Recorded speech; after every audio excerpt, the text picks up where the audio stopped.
রেস্টুরেন্টের থেকেও বেশি মজার হবে ঘরে তৈরি এই চিকেন স্যুপ। শুধুমাত্র খেতেই কিন্তু সুস্বাদু না, এই স্যুপটা যে কোনো বয়সের জন্যই উপযোগী এবং দারুণ হেলদি। চিকেন স্যুপ তৈরি করতে প্রথমে আমাদের চিকেন স্টক তৈরি করে নিতে হবে। এর জন্য আমি এখানে মুরগির মাংস নিয়েছি এবং হাড়সহ। হাড়টা কিন্তু বাদ দেওয়া যাবে না, আপনি বাড়তি হাড় নিতে পারেন, এতে করে চিকেন স্টকের স্বাদটাকে আরও বাড়িয়ে তুলবে। সেই সাথে নিয়েছি সলিড মাংস। চিকেনটাকে ভালো করে ধুয়ে নিয়েছি। এবারে চুলাতে চলে যাচ্ছি, একটা কড়াইতে দিয়ে দিচ্ছি 2 চামচের মতো তেল। তেল গরম হয়ে আসলে দিচ্ছি 1/2 চামচ কালো গোলমরিচ এবং ছোট সাইজের একটা তেজপাতা। কয়েক সেকেন্ড নেড়ে চেড়ে ভেজে নিচ্ছি একটু অ্যারোমা ছড়ানো পর্যন্ত।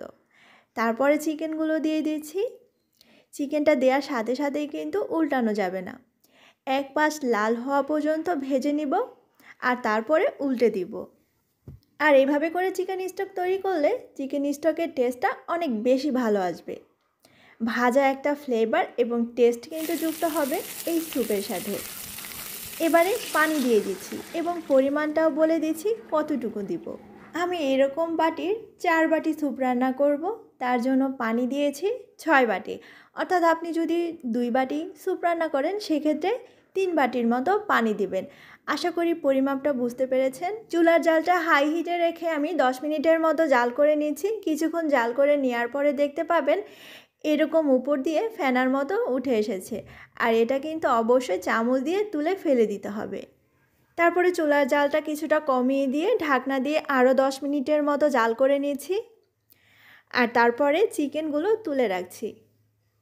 এরপরে অবশ্যই এই চিকেন স্টকটাকে একটা ছাঁকনি দিয়ে ছেঁকে নিতে হবে। ছেঁকে নেওয়ার পরে চুলায় বসিয়ে দিয়েছি। এর মধ্যে আমি সবজি অ্যাড করে দিয়েছি। এখানে আছে অল্প করে সুইট কর্ন, গাজর, বাঁধাকপি এবং আছে পেঁয়াজ পাতা। সবজিগুলো আপনি আপনার পছন্দ মতো এবং পরিমাপটাও পছন্দ মতো দিয়ে নেবেন। সবজিগুলো পাতলা এবং ছোট করে কেটে নিয়েছি, এতে সবজি দ্রুত সেদ্ধ হবে। কিছুটা পেঁয়াজ পাতা গার্নিশের জন্য রেখে দিচ্ছি। গোলমরিচের গুঁড়ো দিচ্ছি 1/2 চা চামচ এবং স্বাদ মতো দিচ্ছি লবণ। তবে রেস্টুরেন্টগুলোতে টেস্টিং সল্ট দেওয়া হয়, টেস্টিং সল্ট দিলে কিন্তু স্যুপটা আর স্বাস্থ্যকর থাকবে না, আর যার কারণে আমি টেস্টিং সল্টটা বাদ দিয়েছি, আপনি চাইলে দিতেও পারেন। এবারে একটু সময় নিয়ে হাড় থেকে মাংসগুলো ভালোভাবে ছাড়িয়ে নিতে হবে, এতে করে আর ওয়েস্টেজ হবে না। ভালোভাবে আমি মাংসগুলো ছাড়িয়ে নিলাম, আর এই কাজটা অবশ্যই হাতের সাহায্যেই করবেন। তারপরে আমি এই মাংস স্যুপের সাথে দিয়ে দিচ্ছি এবং খুব ভালো করে মিশিয়ে নিচ্ছি।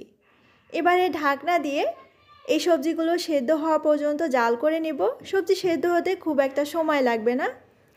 স্যুপটাকে ঘন করার জন্য এখানে আমি 1.5 টেবিল চামচের মতো কর্নফ্লাওয়ার নিয়েছি। পরিমাণ মতো পানি দিয়ে গুলিয়ে নিয়েছি একটা ডিম, আর ডিমটাকেও ভালো করে ফেটিয়ে নিচ্ছি। তবে আপনি চাইলে ডিমটা বাদেও স্যুপটা তৈরি করতে পারবেন। 4-5 মিনিটের মধ্যে সবজিগুলো সেদ্ধ হয়ে যাবে। এবারে অল্প অল্প করে কর্নফ্লাওয়ার মিশ্রণটা দিয়ে দিচ্ছি। আপনি কেমন ঘনত্ব পছন্দ করেন সেই বুঝে দিবেন, পরিমাপটা কম বা বেশি লাগতে পারে। কর্নফ্লাওয়ারটা মেশাতে মেশাতে ভালো করে যখন জাল চলে আসবে তখন ডিম দিয়ে দিচ্ছি, আর ডিমটা উপর থেকে এভাবে আস্তে আস্তে করে ছাড়তে হবে এবং চামচ দিয়ে ঠিক এভাবে করে ঘুরিয়ে ঘুরিয়ে এটা নাড়তে হবে। ভিডিওতে একটু লক্ষ্য করলেই বুঝতে পারবেন।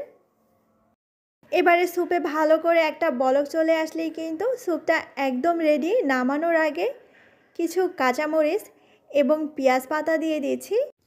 আপনি চাইলে এখানে চিলি ফ্লেক্সও দিতে পারেন। অনেক চাইনিজ রেস্টুরেন্টগুলোতে চিলি ভিনেগার সার্ভ করা হয় চিকেন স্যুপের সাথে, এটা কিন্তু তেমন কঠিন কিছু না। কাঁচামরিচ কুচি কুচি করে কেটে ভিনেগারের সাথে 2-3 ঘন্টার মতো ভিজিয়ে রাখলেই চিলি ভিনেগার তৈরি হয়ে যায়। তবে এটা কিন্তু চিকেন স্যুপের সাথে খেতে খুবই মজার লাগে। বাসায় আপনি অবশ্যই ট্রাই করবেন। এমন স্বাস্থ্যকর সুস্বাদু গরম গরম এক বাটি স্যুপ আমার মনে হয় না কেউ অপছন্দ করবে। আর বেশি কথা বলতে পারছি না, তাহলে আবার আমার স্যুপটা ঠান্ডা হয়ে যাবে। সবাই ভালো থাকবেন, সুস্থ থাকবেন। আসসালামু আলাইকুম।